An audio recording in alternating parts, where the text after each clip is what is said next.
Wealth is not a single finish line, it's a staircase with 7 distinct levels. Where you stand right now shapes the choices you make, the risks you take, and the life you can build. In this short guide, I'll walk you through each level, explain what it looks like, and show the practical next step to move up. Level 1 is survival. This is paycheck to paycheck life. You cover essentials, food, rent, basic bills, and a single unexpected expense can break the month. At survival, your priority is cash flow. Increase income where you can, cut non-essential costs, and build a tiny buffer. The fastest wins here are practical. Pick up extra shifts, sell unused items, and stop subscriptions you don't use. Level 2 is stability. Now your income is predictable and small savings exist. You can breathe, but you're not safe. Discipline matters. Automate savings, create a simple budget, and kill high-interest debt. Stability is about removing volatility so your next moves don't get derailed by emotional spending. Level 3 is security. Security means a true emergency fund, low or no high-interest debt, and basic insurance in place. You can survive a job loss or a medical bill without catastrophe. With that safety, you can begin investing without fear. Compounding begins to work for you when you consistently invest even small amounts. Level 4, independence, basic. At this stage, your passive income covers essential living costs. Work becomes a choice, not a necessity. This is the first real taste of freedom. Focus on scaling reliable passive streams and protecting them from risks. Diversify income so one setback doesn't send you back to square one. Level 5, independence, comfortable.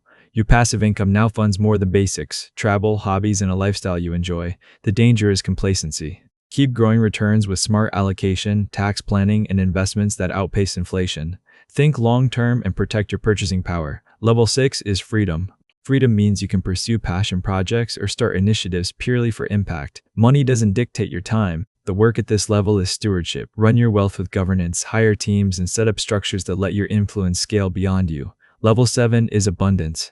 Abundance is structural overflow. Your wealth far exceeds your needs and lets you change systems, fund startups, launch foundations, and create lasting institutions. This level is about legacy and multiplying impact responsibly. Moving up is rarely a single event. It's consistent habits compounded over time. Protect the downside first. Emergency fund, insurance, and legal protections. Then tilt the odds to the upside. Increase income, automate savings, and funnel money into income-generating assets. Invest in capability. Build skills and networks that compound like capital. Mindset shifts are critical. At lower levels, survival instincts are necessary. To climb, shift from scarcity to strategy, secure the downside, then scale the upside. At intermediate levels, emphasize repeatable systems, automated savings, recurring revenue, scalable investments. At higher levels, orient wealth around influence and legacy. Where are you on this ladder? Knowing your level changes what you should do next. If you're at survival, focus on cash flow. If you're stable, create guardrails that prevent backsliding. If you're secure, invest aggressively and let compounding work. If you're independent, diversify and protect. If you're free or abundant, design your legacy. Wealth is more than numbers. It's agency, the power to choose how you spend your days, how you help others, and how you shape the future. Climb with intention.